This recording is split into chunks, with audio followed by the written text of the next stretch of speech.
ఇజ్రాయేలీల రాజుగా ఉన్నటువంటి David, the king of David, ఆయన రాజు తన తల్లి దగ్గర నేర్చుకున్నది ఒకటి, దేవుని మహిమపరచడం. హల్లెలూయా. దేవునితో ఏకాంతముగా ఎక్కువగా దేవునితో సహవాసం చేసేవారు. మిగతా వాళ్ళు ఉన్నారు కానీ వాళ్ళకు కొన్ని అనుబంధాలు, అనురాగాలు ఉంటాయి.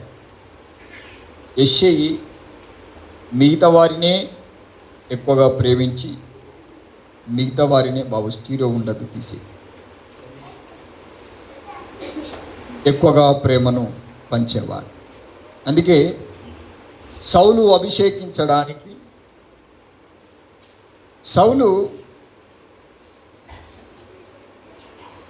అభిషేకించడానికి పిలవమంటే అందరినీ పిలిచాడు కానీ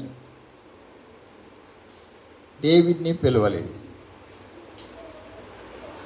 నీకు ఎంతమంది పిల్లలు, వీళ్ళేనా అన్న. బాబు వినాలి మంచిగా, వాళ్ళు వీళ్ళే కానీ ఇంకొకడు కూడా ఉన్నాడులే. హల్లెలూయా. మెల్లగా అంటున్నాడు,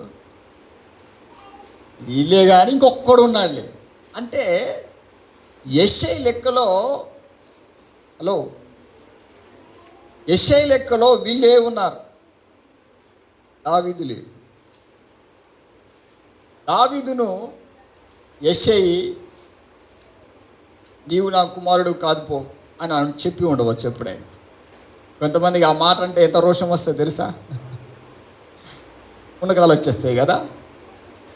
దావీదు మీద ఎక్కువగా ప్రేమానురాగాలు లేవు. గమనించండి బిడ్డలారా, దేవుడు ఏర్పరచుకునే కుమార్తె అయినా కుమారుడైనా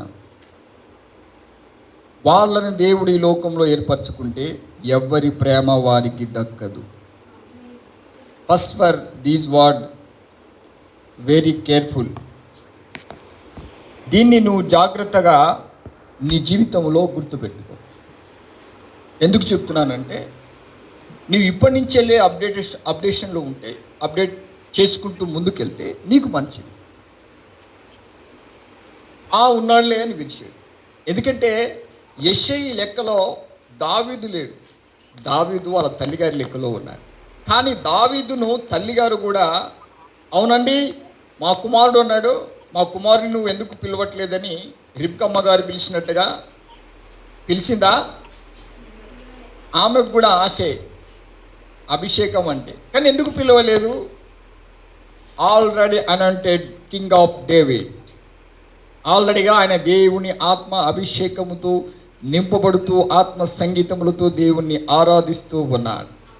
ఈ పనికిరాని విధవులందరికీ అభిషేకం ఉండవచ్చు, నా కొడుకు హాయిగా ఉన్నాడు అనుకోవచ్చు. హల్లెలూయా.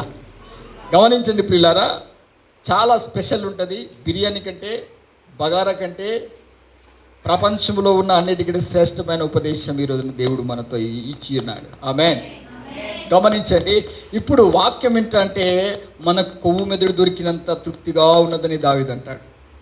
ఇదే స్పెషల్. దీన్ని కోల్పోయిన వాళ్ళు అవాక్యులే. అందుకే రికార్డింగ్ జరుగుతూ ఉంది. వాళ్ళు త్వరగా మరలోసారి వినడానికి దేవుడు అవకాశం ఇస్తున్నాడు. హల్లెలూయా.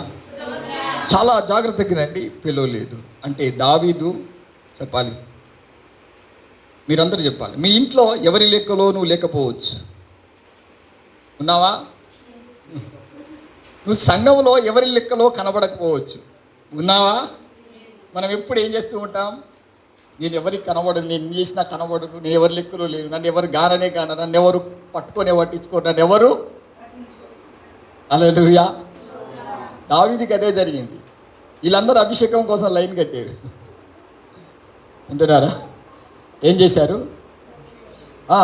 అభిషేకం కోసం వీళ్ళందరూ కూడా లైన్ కట్టారు, కానీ దావీదు ఎక్కడో ఉన్నాడు. ఇప్పుడు తర్వాత మనం వాక్యంలోకి వెళ్దాం. ఇది కేవలం ఆరంభం మాత్రమే. గమనించండి, దావీదు ఒంటరిగా దేవునితో గడిపి దేవుని ఆరాధించి దేవుని ఆత్మతో నింపబడుతూ దేవుని ప్రేమలో ఎప్పుడు తడుపుతూ ఉండే వ్యక్తి ఈ డేవిడ్. దేవుడు అంటే పంచప్రాణం. దేవుడికి డేవిడ్ అంటే చాలా ఇష్టం. గమనించండి, మనం కూడా దేవుని ప్రేమించాలి, దేవునితో బ్రతకాలని చాలా ఆరాటపడతాం, కానీ మనలో ఏముండదు, నిజం ఉండదు. ఎలా నిజం ఉండదంటే, ఏ ప్రేమ కావాలే నీకు, అమ్మ ప్రేమ కావాలా కావాలా. అలా దేవుడేమో మళ్ళీ నీవు నా సొత్తు అంటే, మనం ఎంత పనికి మాలిన విధవరాళ్ళం అంటే చెప్పుకుంటే సిగ్గుచేటు. దేవుడు ఇంతగా ప్రేమించిన ప్రేమ కనుమరుగు చేసుకోవడానికి కష్టపడతాము బిడ్డలారా. అయితే దావీదును దేవుడు పిలిచాడు. నేను ఈ ఎంతమంది వాళ్ళు 11 మంది 7 ఈ 7 గెట్ అవుట్ అన్నాడు. ఈ 7 మీద నాకు ఇష్టం లేదు. ఆకురుడు ఒక్కడు ఉన్నాడు, వాడు ఎక్కడో ఉంటాడు. కానీ ఎప్పుడు ఎలాగుంటాడు? ఒంటరినై ఉంటానయా చేరుమునా. ఒంటరి జీవితానికి మించిన ఇంకా వేరే జీవితమే లేదు భూమి మీద. అది దేవునితో సన్నిహిత సంబంధాన్ని కుదిర్చే. అలా ఒంటరిగా దేవునితో గడుపుతున్నప్పుడే సాతాను గాడి ఎంటర్ అయి చెడగొట్టాడు. అలా ఒంటరిగా దేవుని ఆత్మతో సంచరిస్తూ దేవుని స్తుతిస్తూనే అనుకోకుండా దావీదు కళ్ళు అట్లు మరిలే. కానీ ఒంటరిగా ఉన్నప్పుడు ఒకప్పుడు దేవునితో ఉండే వ్యక్తి ఒంటరిగా ఉన్నాను కదా అని చెప్పేసి ఇంకో వైపు చూసి ఆగమయ్యాడు. గమనించండి, ఒంటరిగా ఉన్నప్పుడు దేవుడు నీతో ఉంటాడు, సాతాను గాడు కూడా నీ దగ్గరికి వస్తాడు. ఈ కాన్సెప్టు సాతాను సంబంధించింది, మనది కాదు ఈరోజు చెప్పే వాక్యం. కానీ దేవుని బలముగా ధరించుకున్నటువంటి వ్యక్తి, దేవుని ఎక్కువగా ఆరాధించే వ్యక్తి, దేవునికి దగ్గరగా ఉన్నటువంటి పర్సన్ ఒకరోజు ఏమని ప్రార్థన చేస్తున్నాడు తెలుసా? చదవండి, ఇప్పుడు 11వ వాక్యాన్ని చదువుదాం. యెహోవా నా పాపము బహుఘోరమైనది. గమనించండి, తాను పరిశుద్ధంగా జీవించాడు, దేవునితో జీవించాడు, దేవుణ్ణి బహుగా ప్రేమించాడు. ఇప్పుడు పాపం అంటే ఏదో కాదు, మీరు ఏమనుకోవద్దు.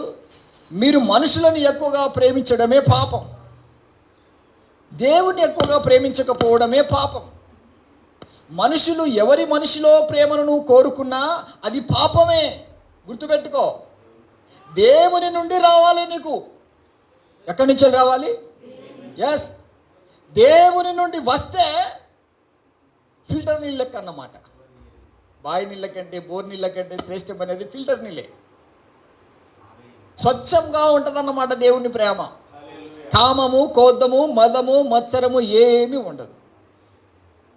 అలా దేవునితో ఉండి ఒకసారి ఒంటరిగా ఉండి దేవుణ్ణి ఆరాధిస్తూ మహిమపరుస్తున్న తాను ఒక చీకటి మహిమలో పడిపోయి అక్కడ ఇక్కడ బొర్రి అందరి ప్రేమలో పడి అన్ని పాపాలు అంటించుకున్నాడు.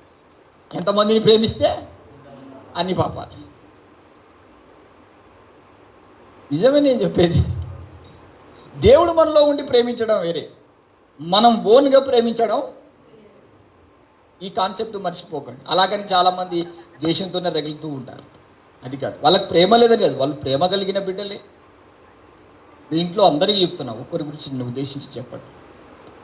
నువ్వు అనుకుంటే నీ ఇష్టం, అందరికీ ఉంటుంది కోపతాపాలు, ద్వేషాలు కదా. కానీ స్వచ్ఛమైన ప్రేమ మనలో నుండి రాదు. మనకు కూడా అనిపిస్తుంది, మంచి ప్రేమను చూపించి మంచిగా నా బిడ్డను, నా కొడుకును, మా నాన్నను, మా అక్కను, మా చెల్లెను మంచిగా చూసుకో బిడ్డ, నీ కొడుకును, మీ చెల్లెను మంచిగా. ఫిల్టర్ నీళ్ళు రావాలంటే ఎక్కడి నుంచి వస్తుంది? ఈ కంపు నుంచి వచ్చిద్దా? ఎక్కడి నుంచి రావాలి? హల్లెలూయా.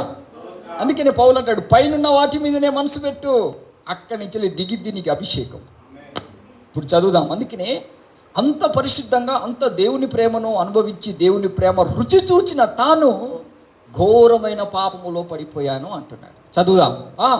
ఏమిటి దావీదు ఘోరమైన పాపం చెప్పండి గట్టిగా.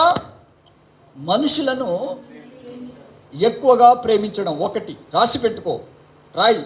రెండోది, మనుషుల సహవాసంతోనే ఎక్కువ కలిసి ఉండే బుద్ధి. అసలు పాపం అదే, గుంపు.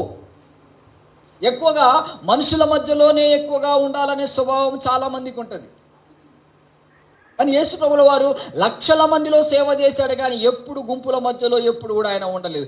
ఎప్పుడు ఒంటరిగానే ప్రార్థన చేస్తూ తండ్రితో మాట్లాడేవాడు. ఇది మీరు పాయింట్ అవుట్ చేసుకోండి. నీ యేసు ప్రభుల వారు ఒక ఎత్తు అయితే నీ బతుకు ఇంకొక ఎత్తు. ఆయన ఒంటరిగా జీవించాడు రా నాయన అంటే